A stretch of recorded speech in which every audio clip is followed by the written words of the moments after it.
Hi, everybody. This is Sue Ann from the State Unit on Aging. I want to welcome everybody to the webinar series. This is our newest one in our 2014 webinar series from the State Unit on Aging. This one is about sodium, savoring the flavor with less sodium, reducing sodium in home-delivered and congregate meals. We're excited to have Kim and Juliana and Marcy to present to us. So I just want to let you know a couple of things. We do keep you guys muted so that we don't get any echo or feedback. And so Juliana and Kim will be talking, and then Marcy will be talking. We will be recording this, and we will post both the recording and the PowerPoint on the State Unit on Aging website within about a week. We did email the PowerPoint out to everybody this morning who was registered. So if you didn't get it, that means you registered late or just, before. You registered after we sent the email. Then email Lori, L-O-R-I .c.watt, W-A-T-T, at state.or.us. And that will, and just tell her you need a copy of the PowerPoint from today, and she can get that to you right away. And then watch for an email after the webinar from Lori, and it will be a link. It will be an email with a link to the SurveyMonkey evaluation form so that you can let us know what you thought of the webinar. So text chat your questions in. I'll be watching for questions while Kim is talking, and you'll be able to text chat those questions in. If you're a group site and you have more than one person at your computer, please let us know who else is there with you. We'd appreciate knowing that. And I believe with that, I'm going to go ahead and turn it over to Kim. Great. Thank you, Sue Ann. So this is Kim LaCroix, and I'm a dietitian with the State Unit on Aging, and I also work in the Oregon Public Health Division. And I will be presenting today along with Juliana Perel-Beebe from the Oregon State Hospital. And we're both going to be talking about sodium. I'm mainly going to be talking about reducing sodium in congregate and home-delivered meals, and Juliana is going to speak to what they've done to reduce sodium for patients at the Oregon State Hospital. So this is a brief outline for the presentation today. So I will go through an overview of how sodium is connected to health, particularly high blood pressure and heart disease and stroke. I'll review the national and state requirements for sodium in home-delivered and congregate settings. And I think we both have successful or tips for successful implementation of sodium reduction strategies. And if possible, we might hear from Cape Co, who has had some success in reducing sodium in some of their congregate sites, and Oregon State Hospital will provide a lot of details about their implementation of the DASH diet, which is a low-sodium diet. So it's pretty clear that excess sodium intake leads to hypertension. In fact, nearly 1 out of 3 U.S. adults has hypertension. It's more pronounced in middle-aged and older men and women. They have, hold on, I'm trying to, Julianne, is there a way to close my, the screen that has all the options so I can see the whole PowerPoint? Yeah, up at the top, there's an orange arrow. Oh, okay. Got it. Arrow, you just That's much better. Thank you. Okay. So middle-aged and older men and women have a 90% lifetime risk of developing hypertension or high blood pressure. What I find most alarming is that people who do have hypertension, about half of them don't have it under control. And monitoring sodium intake is one way that can help people control their blood pressure, and there's a pretty strong correlation between the rise in blood pressure related to a high sodium intake. Now I can't move the slide here. Yeah, remember, yes. There it goes. Okay, yeah. So back in 2010, the Dietary Guidelines set a recommendation for sodium intake for specific populations. So, we're focusing in on older adults, obviously, and the Dietary Guidelines recommend that older adults consume about 1,500 milligrams of sodium per day, which equates to about 500 milligrams per meal. And then and so Older Americans Act requires that nutrition providers follow the dietary guidelines and then also provide meals that meet 1/3 of the dietary reference intake. So that's one of the national guidelines for sodium intake. And then in 2012, so about 2 years ago, a work group was formed to help revise the Oregon congregate and home delivered meals, and we tried to consider the new sodium guidelines when interpreting or revising our guidelines. And one of the tenets of sodium reduction is to have a gradual reduction to allow people to adapt and not notice such a reduction in taste of salt. So we set some phased-in guidelines for sodium and congregate meals. So I think, we did a little bit of baseline assessment, and a lot of meals were serving upwards of 1,500 milligrams per meal. So that's where we were starting from, and that was what the guideline was in the fiscal year 2013, was that it was no more than 1,500 milligrams per meal. And I should say that it's an average as well, so it doesn't mean that every meal has to be 1,500 milligrams. It has to average 1,500 milligrams for the week. So that's what it was back in 2013. Fiscal year 2014, it was reduced to 1,350 milligrams per meal. And then starting this July 1st, it goes down to 1,200 milligrams per meal. So, I don't think there was a lot of changes that needed to be made at the 1,500, and maybe a few adjustments for 1,350. But to get to 1,200 milligrams per meal will take a little bit more concerted effort. So this is a slide that shows the top sources of sodium intake. So 44% of U.S. sodium intake is just in 10 types of food. Of course, many people don't know this, but bread and rolls is the biggest contributor of sodium to the American diet. And that's the same for older adults as well. So anyone over 71 years old, bread and rolls are the largest source, and then cold cuts and cured meats are number 2. For older adults, soups is number 3, and meat and mixed dishes is number 4. That's a little bit different from the general population, where pizza and poultry are 3 and 4. Sandwiches are also a large contributor for older adults. Biscuits, muffins, and quick breads are number 6. Pasta and mixed dishes, poultry, cheese, and pizza. So a lot of the same foods, just in a slightly different order for the general population compared to older adults. So I pointed out this slide just so you can identify, some of the top contributors, and maybe this is kind of like some of the low-hanging fruit of things that are large contributors that you may want to start making some adjustments towards, so you can meet that new sodium guideline for this fiscal year.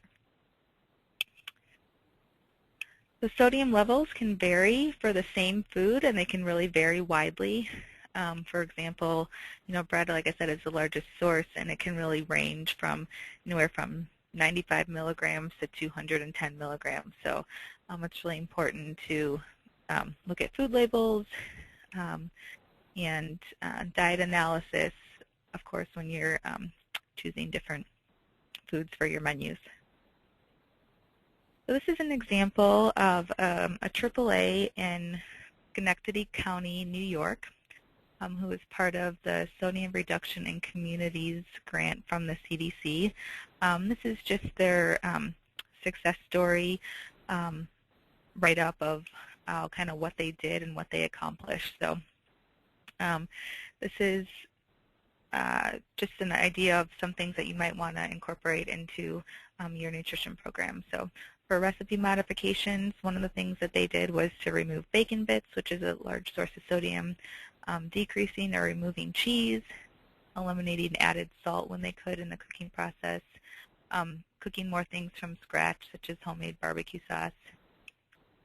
Some easy techniques are to rinse canned beans and tuna, not adding salt in cooking water, and then moving on to product substitutions. So if you're making a soup base, using 1 part sodium-free soup base for every 3 parts of regular soup base.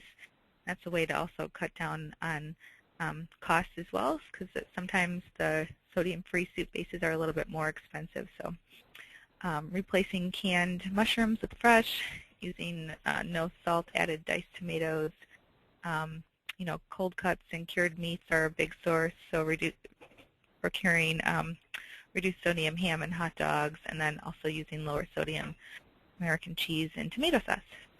So at the end of their first year, their nutritional analysis showed that they got the sodium average per meal down to 1,146, and they made adjustments to about half of the meals that they serve, and that was about a 10% reduction overall.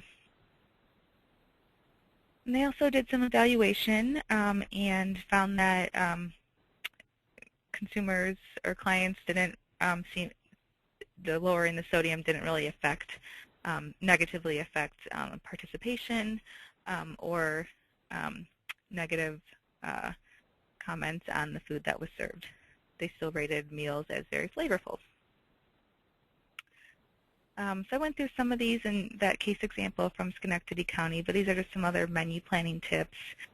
Preparing foods without adding salt in the cooking process, using herbal seasoning to replace salt, encourage using oil and vinegar, or perhaps making salad dressings from scratch instead of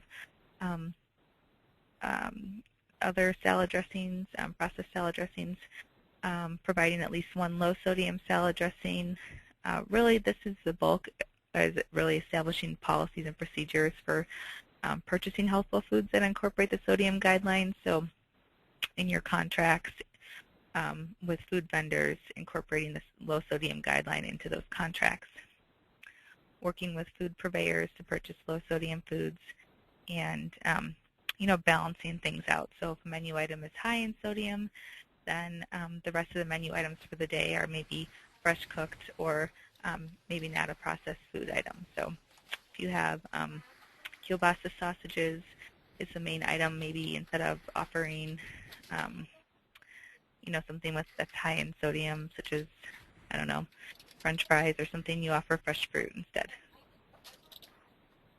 And these are just some supporting tips to help make the implementation easier. So providing nutrition education on the health impact of sodium intake on older adults, identifying the high sodium ingredients or items on the menu, employing a stealth health approach to reducing sodium and balancing flavors. So by this I mean not really advertising that foods are lower in sodium. Low sodium seems to have a negative connotation with consumers, so really, you know, making some adjustments but not vocalizing them. And that is it for some tips. Next I'm going to turn it over to Juliana, and she's going to talk about the DASH diet at the Oregon State Hospital. So, excuse me. And yeah, that's it. So go ahead, Juliana. Hello. Can you hear me? Mm-hmm. Okay. Yeah. This is Juliana. I'm a clinical dietitian at Oregon State Hospital, and here to tell you a little bit about what we did in our hospital to reduce our sodium. So a little bit about OSH, as we call it. There we go. Okay, so the majority of our patients fall under the forensic psychiatry category. So they're either not psychiatrically stable enough to go to court, or they have been found guilty of a crime except for insanity. So they serve their sentence here in the hospital instead of in a jail. We also have civil commitments, so somebody who's been found a danger to themselves or others, and a court has committed them to the hospital for psychiatric care. And a third category that I actually forgot to put on there, we do have some NeuroPsych and geriatric patients who are just need a little more care than a nursing home can provide. So those are our three main categories of patients. Our meals are all put together in a main production kitchen. They do all the prep, cutting up of the vegetables, separating out servings of meat, and then that all goes to individual satellite kitchens in different living areas where they finish the cooking. We don't have any trays. The patients come through like a cafeteria line, and though the meals are portion controlled, they do have some choices, mainly with what they do put on their plate, but also with what they don't put on their plate. When we had trays, you didn't like green beans, too bad, it's going on your tray. But now with the cafeteria line, if you don't like green beans or you don't want your mashed potatoes touching your meat, that's fine. So overview of DASH, that is dietary approaches to stop hypertension. And these were some studies done to look at how you can change diet to affect blood pressure. And end results, reducing sodium, lowered blood pressure. The lower the sodium, the lower the blood pressure. Blood pressures were lowest, though, on the DASH eating plan, and especially when they reduced the sodium down to 1,500 milligrams. We've got some numbers here, and these are the daily nutrient goals for the DASH studies. Could be really complicated, but our next slide, it simply means that you're focusing on fruits and vegetables, whole grains, low-fat dairy products or soy, lean meats. The diet is high in fiber, low in sodium, low in added fat, low in saturated fat, and low in added sugar.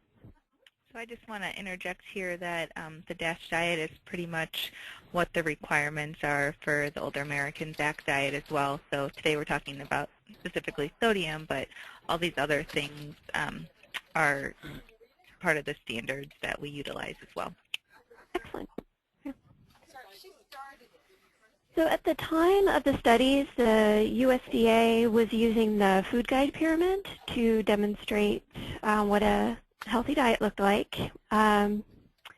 So the DASH studies made their own version. Few things different you'll notice is that the base of the pyramid for the USDA was grains, whereas the DASH base is vegetables and fruits.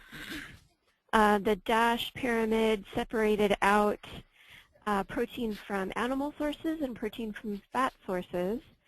And instead of grouping fats and sweets together at the top and saying use sparingly, they said sweets have sparingly, but they did want to point out that you should have some heart-healthy fats in your diet. So, of course, when we do education with patients, we don't talk about the pyramids anymore because those are a little outdated. So we do use the My Plate or the plate method. Talk a lot about those vegetables. So one of the reasons that we started using the DASH diet is because of the high rates of metabolic syndrome in the state hospital. And there are pretty high rates of metabolic syndrome in the severely mentally ill. And why that is, we have a few theories, though we're not entirely sure. Some of the theories are that you see increased cortisol levels in schizophrenia, so higher stress, higher inflammatory responses, that people with bipolar disorder have higher cravings for sugary foods. Some of the side effects of the medications that our patients take it kind of messes with the reward center in the brain, so then they really crave those really hedonic, sugary, fatty foods. and higher prevalence of unhealthy lifestyles, so smoking, poor diet. Say a lot of our patients also have substance abuse history. And I've heard that this can reduce your life expectancy up to 20 years, though this study that I'm quoting here said 30 years. So back in 2006, when we had a diet that was pretty high fat and had a dessert at every meal, the Department of Justice had some concerns about the hospital. One of them was the high rate of patients with metabolic syndrome. Some other concerns they had meant that we were going to build a new hospital. So we have this challenge. We're going to have a new kitchen, and we're not going to have a tray line. Everybody's going to go to this cafeteria. How do we present all the therapeutic diets, like the diabetic diet, the heart-healthy diet? How do you have somebody look at fried chicken and be told, no, you can't have that. You have to have the baked chicken. Little potential for some conflict there, possibly some bodily harm. So in the meantime, just to remind everybody what metabolic syndrome is, it's a clustering of different risk factors, so obesity, high blood pressure, glucose intolerance or insulin resistance, high triglycerides, low HDL cholesterol. These kind of all play into one another, but when you have 3 or more of these put together, you're more likely to become ill. And I like to say that it's not if you're going to become ill, it's a matter of when you're going to become ill. So to address metabolic syndrome, there have been a number of different studies trying to find the best diet to reduce these risk factors. And the DASH diet over and over again has come out on top as the best diet for reducing these risk factors. So that's why we're using it. So before we did that, so 2006 was the report from the Department of Justice. By 2008, they removed all the deep fat fryers from the hospital kitchens. They started looking into some lower sodium products. They started cutting out a lot of the added sugar, and they started to talk about reducing sodium. But then the big change came in 2010 when they realized, hey, the DASH eating plan meets all of our needs, and we just have to move it just a little bit, and that became a standard menu. So this means that our regular menu meets the therapeutic needs of most of our patients. It's heart healthy, it's carbohydrate consistent, it's lower in sodium. We really don't have to do any of those special diets anymore because it's appropriate for everyone. Estimated calories, we believe we're serving about 2,200 calories a day. And this is for all areas of the hospital, so no matter where you're living, you're getting the same diet. The only exception is a cafe and a coffee shop where both staff and some patients can go and purchase sort of a fast food meal. But what's provided is all DASH. So we don't follow DASH every day, just because even those of us who eat really healthy some days, we don't. So that's real life. So we have what we call the DASH plus choices. Most days, most meals, we do follow the DASH diet, but on holidays you can have a non-DASH meal. Every week they have a dessert snack in the evening. And there was a little concern that our patients wouldn't be too happy if they had 0 to 2 servings of animal protein a day. So they did increase the protein from 1 to 7 ounces per day. And then choices, so you don't get everything put on your plate and handed over. You can choose from this items on the line. Do you want the vegetarian option? Do you want the meat option? Do you want those green beans? So every week, if there's not a holiday, they get a cheat meal. Every week there's a dessert with the meal, and we used to have the choice to add salt at the table, But now with the new guidelines from CMS, we have changed that. There we go. So we've phased out our salt shakers, and now we just have salt packets. They can get one per meal, and they just need to request it when they collect their meal before they go sit down. So each packet contains 275 milligrams of sodium. And we just started this here in the main hospital in Salem. Up in Portland, they've been doing this for over a year now, and they usually have about 60 patients, and they average about 8 packets per meal total. So they really haven't missed those salt shakers much at all. So we're hoping that the same will go for Salem. So some challenges we had in implementing this. We didn't slowly phase it in. We just switched overnight. That date back in June of 2010, we just started it, so there was no getting used to it. It just happened.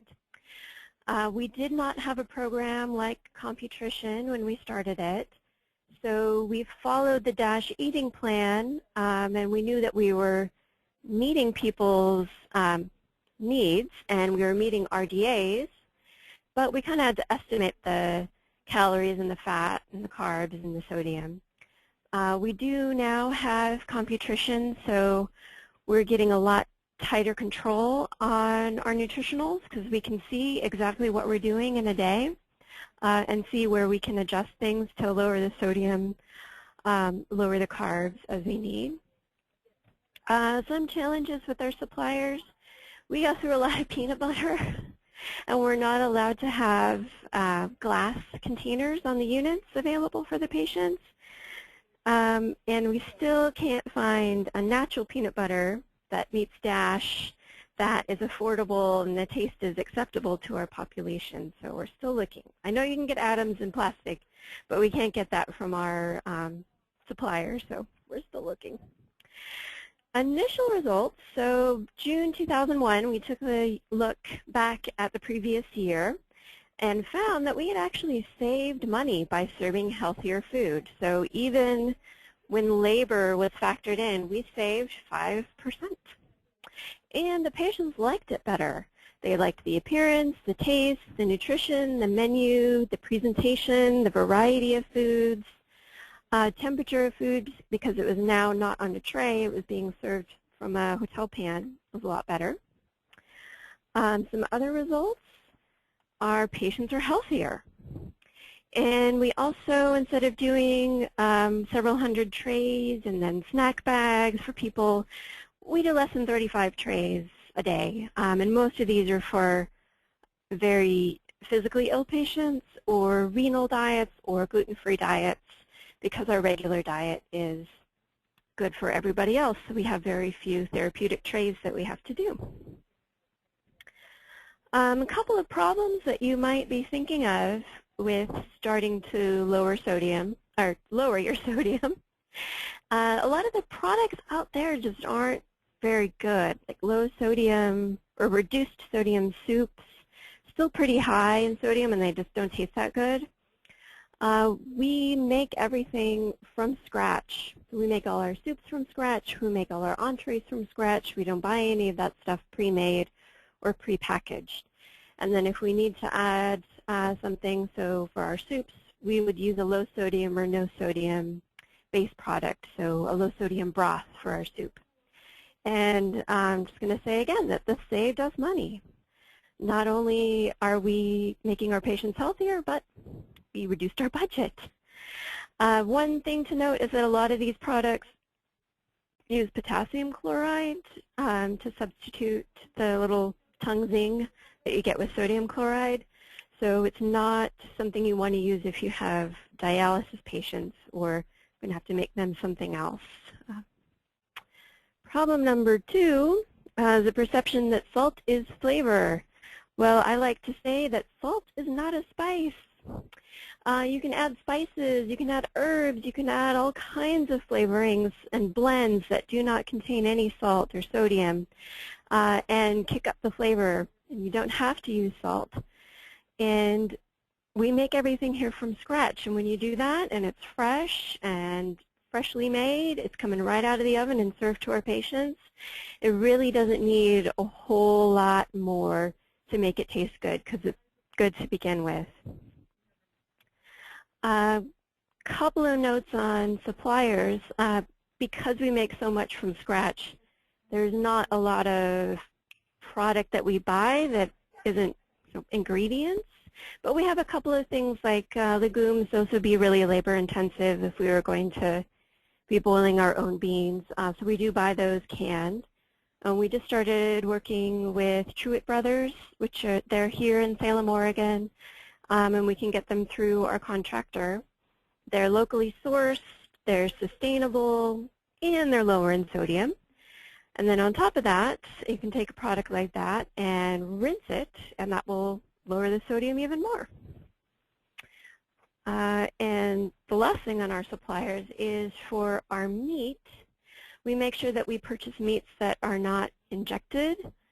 So for our ham, for instance, we do not serve ham, we serve a turkey ham. So it doesn't have the same sodium content as a cured ham would have.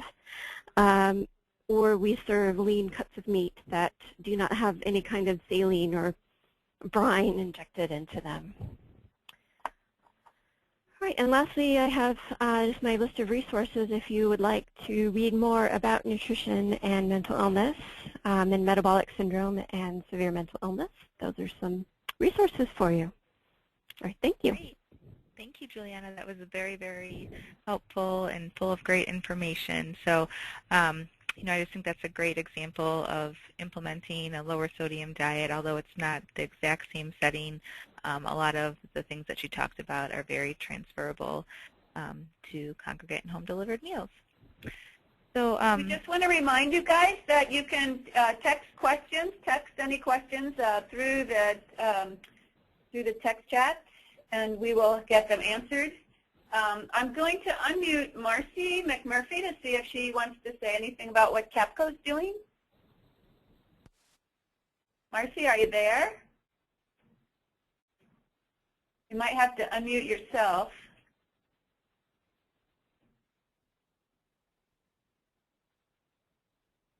Anybody there from CAPCO? Not hearing anybody, Kim. Okay, that's all right. So, yeah, does anyone else who's on the call, would anyone else like to speak about some things that they may have done locally at either a congregate site or for their home-delivered meal program? If you indicate with a raised hand, I can unmute you and you can talk.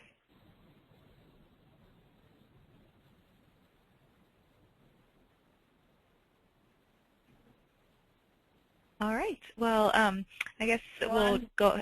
Oh, did someone raise their hand? Oh, it's Marcy's not on. It's Cindy and Dwayne from CAPCO. Oh, okay. Do they want to go ahead and speak a little bit? Mm-hmm.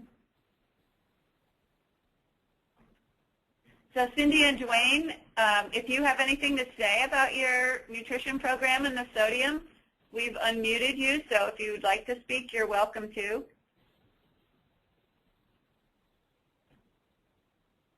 But maybe they don't want to. That's all right. I'm not seeing anybody else raising their hand either, Kim. Okay, that is fine. I think were there any questions? I'm not seeing any. Not seeing any questions. Okay. Well, with that, I do have a few more resources that I can talk about. So this first one here is tips for reducing sodium intake in older adults particularly. So it covers a lot of the same stuff that Juliana and I both talked about, but it's a nice, 1 to 2 pager that summarizes everything.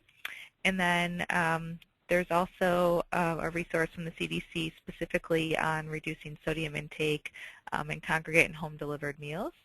So that would be something that's good to check out as well. And that is it, unless there's any other questions. One question I didn't know, she was talking about computrition, and I didn't know if we needed to explain that a little more, if that was something that folks might be using, or if that's something just the hospital uses.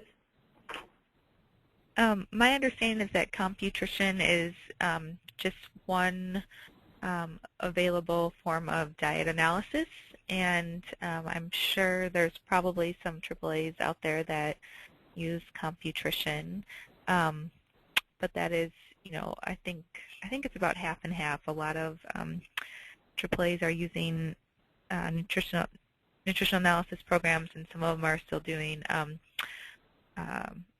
menu planning and food-based analysis. So, yeah, but that's a one great resource. I don't know if you want to say anything else about that, Juliana. The majority of users of CompuTrition are hospitals, mostly acute care hospitals, where you can manage your inventory, you can manage your recipes, you can manage your patient census, so as well as the nutritionals, and yeah.